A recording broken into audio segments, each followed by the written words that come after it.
Bismillahirrahmanirrahim. Assalamualaikum warahmatullahi wabarakatuh. Okey, apa khabar murid-murid tahun 3? Okey, Ustaz harap awak semua dalam keadaan yang sihat. Okey, bersama Ustaz lagi hari ini, hari Rabu 24 Februari 2021. Okey, insya-Allah hari ini kita nak sambung PDPR online subjek fiqh untuk tahun 3. Okey, jadi sebelum kita nak mula belajar, mari kita sama-sama buka buku teks fiqh tahun 3 masing-masing. Okey, sediakan buku tulis dan juga kertas. Bagi yang tak ada buku tulis, boleh sediakan kertas untuk kita sama-sama buat nota dan juga ataupun latihan. Okey, hari ni kita nak belajar apa? Hari ni kita nak belajar syarat-syarat tayamum, sunat-sunat tayamum, perkara yang membatalkan tayamum. Okey, muka surat 5. Okey. Masih lagi tajuk yang pertama, tayamum. Okey. Tayamum tu apa dia? Ingat lagi tak? Tayamum tu apa dia? Tayamum ialah menyapu debu tanah yang suci ke muka dan kedua-dua tangan hingga ke siku dengan syarat-syarat tertentu. Itu dia pengertian tayamum. Bagi yang dah lupa tayamum tu apa dia, boleh tengok tayamum, pengertian tayamum. Okey. Hari ni kita nak belajar syarat-syarat tayamum. Okey, apa dia syarat-syarat yang boleh menyebabkan kita tayamum? Okey, yang pertama, ketiadaan air. Itu syarat yang pertama. Yang kedua, keuzuran, kerana sakit yang tidak boleh menggunakan air. Itu syarat yang kedua. Syarat yang ketiga, air yang ada hanya cukup untuk keperluan yang lebih penting. Yang keempat, dilakukan setelah masuk waktu solat. Yang terakhir, menggunakan debu tanah yang suci. Itu dia syarat-syarat tayamum.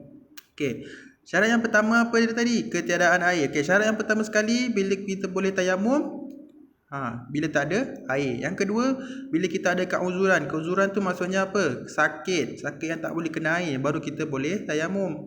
Yang ketiga, air yang ada hanya cukup untuk keperluan yang lebih penting. Maksudnya air tu cukup-cukup untuk kita guna. Bila kita dah guna, kita tak ada air langsung.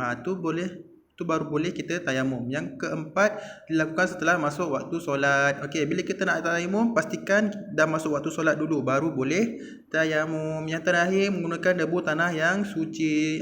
Pastikan debu tanah yang kita nak buat tayamum tu pastikan suci terlebih dahulu, tak ada kotoran, tak ada najis, baru kita boleh buat tayamum. Okey, itu syarat-syarat tayamum. Okey, boleh faham setakat tu? Okey, pergi kepada sunat-sunat tayamum. Yang pertama, membaca Bismillahirrahmanirrahim. Yang kedua, menghadap kiblat. Yang ketiga, menipiskan debu. Yang keempat, mendahulukan anggota yang kanan. Okey, itu sunat-sunat tayamum. Okey, sunat-sunat tayamum. Sunat tu sendiri apa maksudnya? Boleh tahu tak sunat? Sunat ni apa dia? Sunat kalau kita buat, kita dapat pahala. Kalau kita tak buat, kita tak dapat apa-apa. Itu maksud sunat. Okey, sunat tayamum. Apa yang kita buat, kita akan dapat pahala. Okey, sebelum kita tayamum, kita baca bismillah. Baca bismillah dapat pahala. Yang kedua, menghadap kiblat. Bila kita tayamum, pastikan kita menghadap kiblat. Okey, bila kita hadap kiblat, kita dapat pahala. Kiblat tu apa dia? Kiblat tu arah yang menunjukkan kita solat. Itu kiblat. Okey. Yang ketiga, menipiskan debu. Yang keempat, mendahulukan anggota yang kanan. Okey. Sunat, kita ambil tayamum, kita sapu pada bahagian yang kanan dulu, baru kemudian bahagian kiri. Okey, itu sunat-sunat tayamum. Okey, yang terakhir, perkara yang membatalkan tayamum. Yang pertama, murtad. Yang kedua, sembuh daripada sakit. Ketiga, melakukan perkara yang membatalkan wuduk.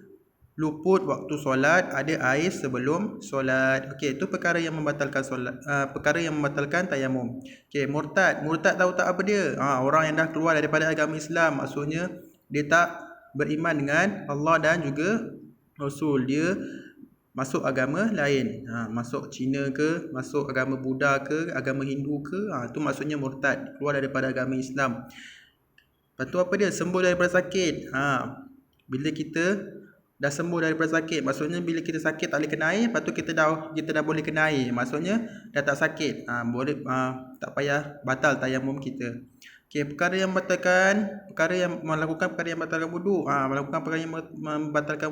Perkara yang membatalkan wuduk, contohnya apa?